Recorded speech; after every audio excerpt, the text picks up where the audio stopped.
Is it a good idea to rent my house and buy another one for me to live in? Moving forward with the Decker team. Moving forward together with the Decker team. We've created for you free access actually, to over 503 episodes of Life's Inside Track, where we share insights that we all need so that we can make incredible decisions, whether we're investing in real estate or whether we're just living the best life we could possibly get our hands on. And the great news is you can get access to them from home, from the office, or even on the go. And so the answer to your question, Suzanne, is, do I rent my house and buy another one? One of the big things to consider is, can you detach from your house? I believe I can. And part of it is I've rented my home in the past. And I travel quite a bit. I enjoy travel. So I'm in that season where I want to be a little bit more mobile. Perfect. And I really want my house to work for me. Perfect. And so when you rented in the past, did anybody damage anything? No. Okay, so of course, those are the horror stories that we all hear, right? We all hear that, I don't want to do that. And that's why we ask the question, if you can't detach from it, then don't do it. And then the second question, and that's what you're going to learn in this episode, is even if you can detach from it, is it the right kind of property to be the best rental property? And that's where I know we started that conversation, because that was really a question of mine. I have a 3-bedroom bungalow walkout.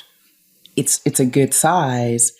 However, the question I have is, if I sell it and buy something else, 2 other things possibly, will that yield me more income than if I keep it and buy something else, live somewhere else? So those were the questions that I was throwing around. I don't have those answers. Okay. So if you sell it and buy 2 others, it yields more income for us, maybe not for you. Well, that's not the plan. I love you, but that is not the plan. And that's often the thought that goes through a client's mind, right? You're going to earn more money than I am. I know when I buy stocks, I sometimes think that. You're going to earn more money than I am. So all joking aside, that wasn't a joke, because the guide that you pick needs to be really focused on your results and your goals and not theirs. Ooh, that's and then good. That guide, the money takes care of itself, because there's so many referrals and repeat business, because people can feel it, they can sense it. If you're, as the client, if you're the most important person, you can sense that and feel that by the guidance that you're getting. And to be quite honest, that is why I chose you guys, because we were talking, and every time we talked, I could tell you had my best interest at hand, because you'd ask me questions that I could tell weren't necessarily in your best interest. They were digging for what I needed to know and explaining things. Like when Yetta and I sat down and she said, okay, let's look at the both scenarios. And she said, well, let's look at this in terms of 2 places. Let's look at keeping your place. And she said, we're going to run numbers, and the numbers will tell us. Yeah, exactly. The numbers tell us. And your goal, like I tell people, if you're buying investment properties, this is a buy and hold situation. We're not going to flip it because we see a little nicer one over here. We may re-leverage it so we can buy the nicer one over here. Or maybe your startup, like we have one client that their startup was older fix-me-upper houses, duplexes and because that was their mindset at the time. Well, that was their affordability. It's what they could afford. They couldn't afford anything else other than that. So you're saying... And now they're selling those to buy newer buildings with less maintenance and upkeep. That's cool. So you're saying that when you say I could re-leverage it, are you saying that I can take the equity out of my existing home, even without selling it? Right. So there's a couple scenarios. You could keep your house as a rental.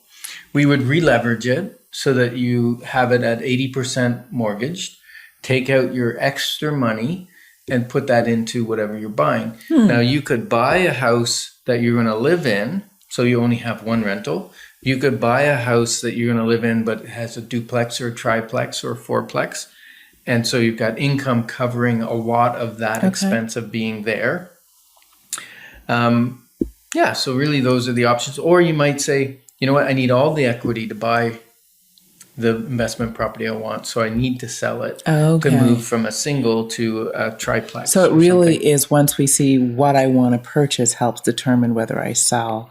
And whether you can financially hold both. If you can financially hold 2 mortgages with the income, your income and the income of the property, the investment properties, because the bank takes that into consideration, how much rent you're getting in the different units, right? So then we're going to decide whether we keep your place or not, basically on numbers. Not so fast. Okay. Not so fast, because even if we can keep Suzanne's place, it may not be the best place to keep. Yes, because we've got to look at, when you releverage it, what's the cash flow on that? Sometimes people have a condominium and the condo fees are, $800 a month, and you just can't rent it and cover the mortgage and the condo fees and everything. And so you got to write a check for $200-$300 a month, and that may not be a good scenario for your investment strategy. So in that case, we'd say, okay, we're going to need to sell this property because it won't rent high enough, whether it be the neighborhood it's in or the type of expenses property or the associated. expenses associated with it or whatever. So then we decide that. Right. But then there's also the thought of tax implications, because this is also a conversation. When we talk about a guide, we need more than just a real estate guide. We actually need an accountant that's going to function as a guide. We need a mortgage specialist that's going to function as a guide, potentially an inspector that's going to function as a guide in their specific areas. And each of them bring the information that you need to give the picture that makes the decision. Correct. Got it. And so when it comes to one of the little things that always runs through the back of my mind, an accountant told us at one time, and so always get your independent tax counsel. Don't say what we're saying is truth for you, because your situation may be different. So there's always that, go to the specialist that has that piece in precision. And that thought was, if you own your home now and you've paid down, how much of the property is there still mortgaged? So how much do I owe, are you asking? I probably owe a little over $100,000. And we think it's worth approximately... When we ran it, between 5 and 6. Okay, so even if we're conservative right now, we'll say $500,000. So we have $400,000 equity. You could potentially pull out $300 and keep it. Okay. Right? Keep the house, pull out $300, use it for another property. The struggle becomes, which is what our accountant told us, is the $100,000 is all you can write the income off against, the interest on that $100,000. Got it. Versus if we sell it and buy a property and put 20% down, then you can write the interest off against the income for the 80%, and that's $400,000. And that's the one you want to talk to your accountant with, because sometimes if you re-leverage in advance to 80% and then you decide to rent, then the whole mortgage is tax deductible. It depends on your reason why you did it and when you did it. And so there's interpretations, and that's where you want that expert. Okay. You want that expert advice. So my other question, as I'm thinking this through, is if I purchase something as a rental and I'm going to live in it, do I still need that 20% down, or does that?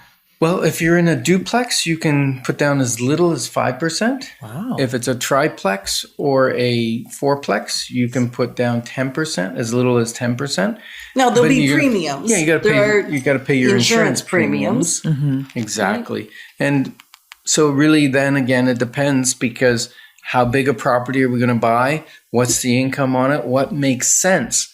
Ultimately, I like putting 20% or more down on investment properties because you avoid that insurance fee. Okay. But for some people to get their start, keeping the one they have and putting 5% on their next one is the best solution for them.